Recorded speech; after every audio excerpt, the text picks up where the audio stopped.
Amigos, buenas noches, bienvenidos a 24 horas. El gobierno anuncia la movilización de buques y aviones de las Fuerzas Armadas a la zona de las Islas Galápagos ante la amenaza de una flota pesquera china. Hola, Diana. Hola, Metro, amigos, buenas noches. Sobre este tema, además, un buque con bandera ecuatoriana abastece de combustible a estos buques pesqueros. Aquí el detalle. Forma parte de una flota de 6 navíos pertenecientes a la empresa ecuatoriana Ocean Bad. Es la embarcación María del Carmen 4 de bandera nacional, que abastece de combustible a varios de los 245 buques pesqueros extranjeros que fueron detectados cerca de la Reserva Marina de Galápagos. La embarcación, construida en 2006, tiene 120 metros de largo y 17 de ancho. Su última ubicación se registra en Panamá. A través de un comunicado, la empresa propietaria de la nave aclara que se carga de combustible en el puerto de Balboa de ese país y que posteriormente lo transporta hacia aguas internacionales. De ahí que sostienen, no se trata de combustible ecuatoriano ni subsidiado por el gobierno nacional. Agregan además que la operación es completamente lícita y que se realiza a 600 millas náuticas de la zona económica exclusiva de Galápagos. Para el almirante en servicio pasivo Livio Espinosa, más allá de la legalidad de la operación, lo que existe es un conflicto ético. Esa flota que está metiéndose en nuestro territorio, que está usufructuando de nuestros intereses marítimos, esa flota está abastecida por una empresa ecuatoriana. Algo debe hacerse porque no puede ser posible que nosotros demos esas facilidades. Adicionalmente, Espinosa asegura que Ecuador necesita reforzar su fuerza marítima en este cotizado punto, para efectos de que tengamos una mayor presencia, no solamente con buques, sino también una presencia de aviones de exploración aeromarítima que hacen o facilitan la interceptación. Según información de la Superintendencia de Compañías, entre los accionistas de Ocean Bad figuran los ecuatorianos Alfonso Diego y María del Carmen Romero Prado. La Secretaría de Comunicación de la Presidencia informó a través de un comunicado que el presidente Lenín Moreno ha solicitado al canciller José Valencia que convoque al embajador de la República Popular China. Además, que la fuerza policial ha recibido la orden de detener y poner a orden de la justicia por contrabando de combustibles y delitos ambientales a quienes provean de combustible a dichas embarcaciones extranjeras. En Guayaquil, Carlos Acoto, 24 horas. Ecuador será sede de las maniobras UNITAS del próximo año. Contará con equipamiento y entrenamiento militar de Estados Unidos y recibirá como apoyo un radar para la vigilancia aeromarítima. Estos son parte de los acuerdos de cooperación entre Estados Unidos y Ecuador. Las maniobras UNITAS son ejercicios navales que realiza Estados Unidos junto a las armadas de casi todos los países del continente. Ecuador dejó de participar a inicios del gobierno de Correa y reanudó su participación el año pasado. Pero el próximo año el Ecuador será el anfitrión de esas maniobras. Ecuador ha sido amable y ofreció ser el hospedar oficial, el evento más grande, el ejercicio más grande naval que tenemos desde existencia UNITAS. Esta condición de anfitrión de las maniobras UNITAS que tendrá el Ecuador forma parte de los acuerdos alcanzados este jueves durante la visita a nuestro país del jefe del Comando Sur de Estados Unidos, junto a una pequeña comitiva que selló el acuerdo militar entre los dos países. Agradecemos también la cooperación para obtener un radar que mejore tanto la vigilancia aérea como de protección marítima. Será un radar terrestre que se ubicará en la provincia de Manabí y el equipamiento con un radar a un avión ecuatoriano para que pueda realizar las tareas que hoy cumple el Orión P-3 de Estados Unidos para combatir el narcotráfico en alta mar. Complementada con sistemas de comunicación para una mejor formulación del sistema de defensa. Como parte del acuerdo está también el entrenamiento militar de Estados Unidos a soldados ecuatorianos, la cooperación en salud con el buque Hospital Comfort y el apoyo inclusive para la compra de material bélico de nuestro país. Tendremos apoyo a través del fondo denominado FMS para la compra de material bélico según los proyectos que poseemos. Con esto queda sellado el acuerdo militar entre Estados Unidos y Ecuador, que lo viene impulsando el ministro de Defensa desde el año pasado. En Quito, Freddy Paredes, 24 horas. El presidente Moreno anunció que este año se repotenciará el sistema integrado de seguridad ECO 911 y dijo que este se utilizó de forma perversa para el espionaje a adversarios a los que se buscaba presionar. Desde las instalaciones del ECO 911, el presidente de la República, Lenín Moreno, dijo que estos servicios fueron usados de forma perversa para el espionaje político. Lastimosamente, las tareas a las que debía estar dedicada esta institución de manera exclusiva fueron diversificadas a otra tarea perversa, que es la del espionaje a adversarios políticos y el espionaje a ciudadanos a los cuales se quería lesionar de alguna manera. Y aclaró, al igual que el director del ECO 911, que ya no se utiliza para estos fines. Ha sido completamente eliminado en este gobierno. Garantizamos firmemente que en este gobierno nunca se ha permitido el uso de la videovigilancia con fines de persecución política. La reacción tuvo lugar en el marco del Seminario Internacional de Cooperación sobre Servicios de Emergencia de la región y se da un día después de que el New York Times publicara un reporte titulado "Hecho en China y exportado a Ecuador, el aparato de vigilancia estatal". En este se asegura que las imágenes de las cámaras de vigilancia del ECO 911 van a un centro de vigilancia estatal a través de un sistema espejo. Sobre esto reaccionó la ministra del Interior, María Paula Romo. Estamos hablando de dos instituciones que no están bajo mi responsabilidad, pero que por supuesto el tema de inteligencia, de seguridad y de policía hace parte de estas instancias y comparto las preguntas que también me deja la nota. ¿Cómo se está regulando eso en este momento? ¿Qué se está haciendo? Además, el primer mandatario aseguró que este año habrá una renovación de todos los equipos. Repotenciaremos nuestro sistema ECO 911. Porque el gobierno anterior, después de inaugurarlo hace 7 años, no renovó equipos ni actualizó la tecnología. Tras esto, el presidente de la República, Lenín Moreno, cumplió agenda por el Día Internacional del Libro. Fue en el evento conmemorativo por el Día del Libro en la Biblioteca Parque de Mayo, donde el presidente de la República leyó junto con varios niños. El mejor, amigos, sin duda alguna, un libro.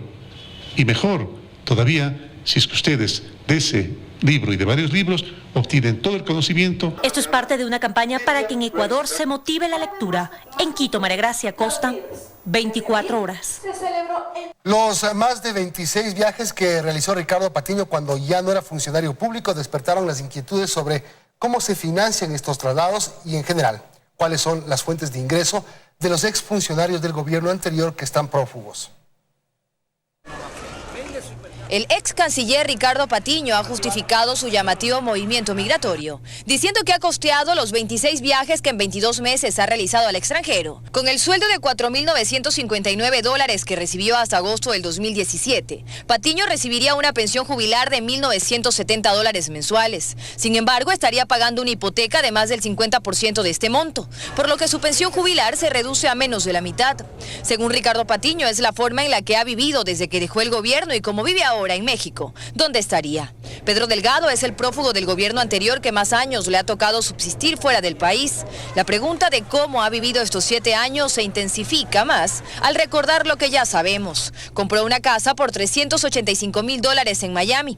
Tendría otros 2 bienes, además de una empresa a su nombre y otras 2 con las que se lo vincula. Todo esto tras haber trabajado por un año como presidente del directorio del Banco Central, donde recibió un sueldo de $4.800 mensuales. También presidió el Fideicomiso No Más Impunidad y ocupó otros cargos. Lo último que supimos por parte de su abogado es que Delgado no podía trabajar en Miami, pues estaba imposibilitado mientras resolvía su situación migratoria. El excontralor Carlos Polit lleva ya casi 3 años viviendo en Miami. No se conoce a qué se dedica. Lo que sí se supo hace un mes, según una publicación del Miami Herald, es que su hijo habría comprado 3 lujosas propiedades valoradas en $7 millones en Miami. Él lo negó. En nuestro país, Carlos Polit recibía un sueldo de alrededor de $5.400 mensuales. No es muy clara la información de sus otras formas de financiamiento, aunque el excontralor fue sentenciado por haber recibido $6 millones por parte de Odebrecht en sobornos. Él siempre lo negó. El expresidente Correa recibe una pensión vitalicia de $4.226. Vive en Bélgica en un departamento que compró en 2011 por cerca de $300,000 y que pagó con una indemnización. Ha dicho que actualmente se dedica a asesorías y charlas académicas. Correa además es líder del movimiento Revolución Ciudadana, que se ha asegurado se financia de donaciones. Ramiro González, detenido hace 2 semanas en Perú, vive en ese país desde agosto del 2017. González fue director del IES y luego ministro de Industrias. Su sueldo también era de cerca de $4.800. Siempre llamó la atención la creación del movimiento Avanza y su fuente de financiamiento. A qué se dedicaba en Perú tampoco estuvo claro. Cuando en su momento se le consultó al exsecretario de Comunicación Fernando Alvarado sobre su estadía en Ghana, África, respondió que se trataba de una asesoría internacional. Actualmente Alvarado se encontraría en Venezuela luego de huir de Ecuador. Cuando era secretario de Comunicación recibía un sueldo de $4.900. Sin embargo, Alvarado declaró en 4 años ingresos de $495.000. Según la UAF, el monto era superior. Alvarado siempre relacionó sus ingresos con los de sus empresas, algo que actualmente investiga la Fiscalía. Pablo Romero, exsecretario de Inteligencia, es otro de los prófugos. Él se encuentra en España. Tampoco está claro cuáles son sus fuentes de ingreso, aunque según el portal Mil Hojas, en la Superintendencia de Compañías se registran 5 empresas constituidas relacionadas con él. Además, importantes operaciones financieras en entidades internacionales. Algunos exfuncionarios aseguran que sobreviven en el extranjero de sus actividades actuales, a las que generalmente identifican como asesorías. Otros mantienen empresas fuera y dentro del país. Y hay un grupo del que se conoce aún menos. Dayana Monroy, 24 horas. La Comisión Nacional Anticorrupción denuncia 39 casos de contratación pública con empresas fantasmas. Según los comisionados, el perjuicio para el Estado bordearía los $28 millones. Como un país de mentiras, así se refirió el coordinador de la Comisión Nacional Anticorrupción, Jorge Rodríguez, respecto a las irregularidades que se han detectado en el país. Lo dijo al exponer una nueva denuncia de este organismo: 39 casos de contratación pública a empresas fantasmas. El modus operandi: adquirir insumos a entidades de papel por medio de facturas falsas. De 2012 hasta el 2016. Primero. Y segundo, el monto global sería de $28 millones. Es casi exactamente lo mismo que se lleven directamente la plata y salgan por la puerta de la entrada de las sedes de las organizaciones. Es gravísimo. 18 empresas estarían involucradas en compras a entidades fantasmas. Entre estas instituciones, según la comisión, estarían la Dirección Nacional de la Policía Judicial e Investigaciones del Ministerio del Interior, el Cuerpo de Ingenieros del Ejército, la Subsecretaría de Educación del Distrito Metropolitano de Quito, el Gobierno Provincial del Guayas y la Coordinación Zonal 7 del Ministerio de Turismo. El mayor consumidor de facturas falsas y relación con empresas fantasmas es el Consejo Provincial de Manabí. Dentro de estos casos estarían involucradas 10.000 personas de forma directa e indirecta. Tanto de gobiernos descentralizados como del gobierno central. Enriqueció a una gran cantidad de funcionarios públicos de mediano nivel. Concluyeron al anunciar una investigación similar que darán a conocer en un mes. En Quito, Daniela Valencia, 24 horas. Pese a que el proyecto no se concretó para la refinería del Pacífico en Manabí, aún trabajan 35 personas, de las cuales reciben cerca de $50.000 en salarios. La empresa pública entró en liquidación y sus activos serán administrados por otras entidades. Refinería del Pacífico EP, empresa pública creada para administrar las obras complementarias del fallido proyecto, tiene los días contados. El pasado 12 de marzo inició su proceso de liquidación, una vez que no se cumplió con las expectativas. Es un proceso largo, es un proceso que dependerá también de los activos que tenga la compañía, de los pasivos que tenga la compañía, cómo se va distribuyendo, si hay juicios o no hay juicios. No hay un tiempo determinado. En esta empresa pública laboran a la fecha 35 personas. En sus salarios se destinan cerca de $50.000 mensuales. La compañía todavía tiene que seguir operando, tendrá que empezar a liquidar y tendrá que empezar a resolver todos esos asuntos de índole laboral. Entonces, si hay que hacer alguna liquidación, habrá que liquidar a los trabajadores. El proyecto Refinería del Pacífico arrancó con un capital de $283 millones de Petroecuador y 228 millones de la estatal venezolana PDVSA. De la soñada petroquímica solo quedó un terreno aplanado en el Aromo, un complejo habitacional y un acueducto. De este último, 3 cantones manabitas reciben agua cruda. Manta y Jaramijó son 2 de ellos. Sus alcaldes esperan que la empresa pública del agua, que administrará la obra de $297 millones, aproveche mejor su capacidad y que el suministro continúe con el debido mantenimiento. También se puede utilizar parte de ese recurso hídrico para riego. Y se asegure todo lo que sea mantenimiento de acueducto y sistema de climatización del sistema de bombeo que tienen ellos, y también eso sea garantizado. Con presencia de los medios de comunicación, este viernes 26 de abril, el liquidador de la compañía y otras autoridades recorrerán los terrenos del Aromo en Manabí, donde se invirtieron 1.500 millones de dólares. Para ellos, hoy se busca un plan B. Carlos Acoto, 24 horas. Seguimos, amigos. Arconel informó que a finales de mayo estaría listo el nuevo tarifario que regula el servicio de alumbrado público. Esto luego de la derogatoria del gobierno debido a los reclamos de los usuarios. Arconel, la empresa de control y regulación del sistema eléctrico, aseguró que solo el 2% de los usuarios se vieron afectados. Decidieron explicar qué pasó con las tarifas de alumbrado público. Aseguraron que hasta el 2015 eran los municipios los encargados de determinar el cobro del servicio de alumbrado y que cada uno de ellos había establecido un monto distinto. Aseguran que lo que se intentó fue estandarizar el cobro, por lo que niegan que haya existido un alza de las tarifas. Es raro decir que hubo un incremento de tarifas, cuando se tiene un primer periodo tarifario a fines de 2018. Lo que se tenía antes era un caos. Según sus números, un 98% de los usuarios iba a pagar menos de lo que cancelaba hasta ahora. Son 2.023.000. Dicen que solo un 2%, 35.000, fueron los perjudicados, aquellos del estrato social alto.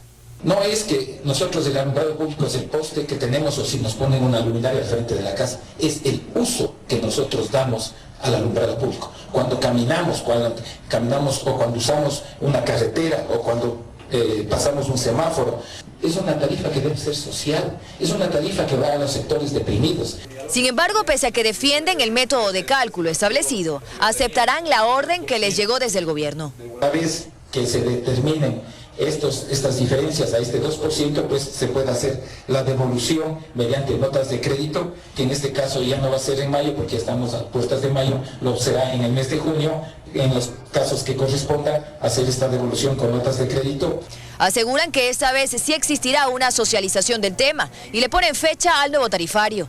Esto aproximadamente nos va a tomar, después de 8 meses, tal vez un mes, o sea, a fines de mayo, estaríamos nosotros en posibilidad de poderles exponer el nuevo pliego tarifario. Aseguraron que son 131 millones de dólares los que cuesta el servicio de alumbrado público al año. Dayana Monroy, 24 horas. El decreto nacional, el gobierno nacional decretó que para este 1 de mayo se trabajará solo hasta las 12:30 del mediodía. Sin embargo, esta decisión fue rechazada por los sindicatos laborales, quienes anuncian marchas desde las 8 de la mañana. El próximo miércoles 1 de mayo solo se trabajará media jornada. Así lo anunció el gobierno nacional mediante decreto ejecutivo. En el documento, el gobierno dispone que los trabajadores del sector público y privado laborarán hasta las 12:30 por la celebración del Día del Trabajo. Según el ministro de esa cartera, la decisión se tomó socializando con los trabajadores. Es un pedido que venía haciéndolo de manera muy clara las centrales sindicales, los trabajadores, y el gobierno nacional ha creído y estimado necesario que se dé este permiso para que se reconozca aún más el derecho de los trabajadores a sus marchas y a sus congregaciones. Pero al parecer esta decisión no fue consultada con los trabajadores, quienes rechazaron la decisión del gobierno. Rechazamos el decreto emitido por el presidente Moreno, porque consideramos de que es una burla para los trabajadores del país. Vamos a salir a las 8:30 de la mañana el día miércoles. Hasta esta reunión con los trabajadores y el ministro llegó también el representante central de la Sindical Internacional para presentar propuestas al proyecto de reformas laborales que se enviarán en las próximas semanas al legislativo. Señala que existe preocupación ante estas eventuales reformas laborales. Según Víctor Báez, el gobierno se comprometió a ahorrar $1.000 millones como parte de las medidas de austeridad y que esta decisión traerá graves repercusiones al país. Y los cálculos que tienen nuestros economistas de esa oficina hacen que ese ahorro presupuestado de 1% de $1.000 millones va a costar 140.000 puestos de trabajo. Ese número no sé de dónde lo sacan, tienen que preguntárselo a él directamente, de dónde establece ese número con políticas que no se han establecido todavía. Para los trabajadores, en cambio, hay temas que aún no están claros dentro de las reformas laborales y que se debe socializar. Le hemos hecho al presidente varias propuestas, no se nos ha escuchado. Las propuestas para las reformas laborales serán presentadas y enviadas al legislativo en el mes de mayo. En Quito, Paul Coello, 24 horas. Las conversaciones son intensas en la Asamblea Nacional previo a la tan esperada reestructuración que involucra a las 13 comisiones legislativas. Alianza País, que lidera la mayoría de ellas, está dispuesta a ceder algunas a la oposición. Las reuniones y conversaciones son cada vez más intensas en el legislativo. En el pleno se ve acercamientos entre asambleístas de distintos grupos políticos. Alianza País busca acuerdos con otros sectores para catapultar a su candidato a la presidencia de la asamblea, pero esta reestructuración también topa el CAL y las comisiones legislativas, que en la actualidad 4 están en manos de la Revolución Ciudadana, 1 en la oposición y 8 en Alianza País. En este segundo periodo, los oficialistas están dispuestos a ceder algunas comisiones para otras bancadas. En este nuevo momento de la Asamblea es la oportunidad histórica. Se logre que la participación de todas las bancadas esté incluida en la participación de presidencias y vicepresidencias. Pero sí quieren quedarse con al menos 5 comisiones. Régimen económico, la Comisión de Justicia, en la Comisión de Educación, en la Comisión de Relaciones Internacionales y Seguridad del Estado. Esas comisiones, fiscalización. De esas, en 2 la Revolución Ciudadana busca mantenerse. Por ejemplo, la de Justicia, o por ejemplo, la de Régimen Económica, presidida por personas como Marcela Aguiñaga y mi caso, son las que más producción legislativa hemos tenido. RC tiene que tener 2 comisiones. Eso no se puede decir, porque ellos no están con nosotros o no tengámosles a pan y agua o no les demos nada. Eso realmente es lo que hizo que esta asamblea entre en un proceso de ingobernabilidad. Creo además considera que son 3 las comisiones que les pertenecen por el número de asambleístas. Mientras tanto, los independientes también reclaman su espacio. Al menos unas 2. El PSC no descarta una comisión. Nosotros podemos trabajar sin necesidad de cargos en las comisiones, pero no renunciamos a esa posibilidad. Pero serán los acuerdos los que definan si las 12 comisiones legislativas, más la de fiscalización, pasan a otras manos que no sean las de Alianza País. En Quito, Andrea Samaniego, 24 horas. Esta tarde el alcalde de Guayaquil, Jaime Nebot, se reunió con 8 prefectos electos del Partido Social Cristiano. En el encuentro se revisaron varios temas sobre educación y tecnología. Sin embargo, también analizaron los puntos que preocupan a las prefecturas, como el agroecuatoriano y la seguridad. Además, rechazaron la intención del gobierno de pagar las rentas con bonos de las prefecturas. Un video muestra el ataque a un guía penitenciario por parte de 2 privados de la libertad en la penitenciaria de Guayaquil. Uno de los involucrados cumplía una sentencia de 25 años por el asesinato de un fiscal en Manabí ocurrido en 2013.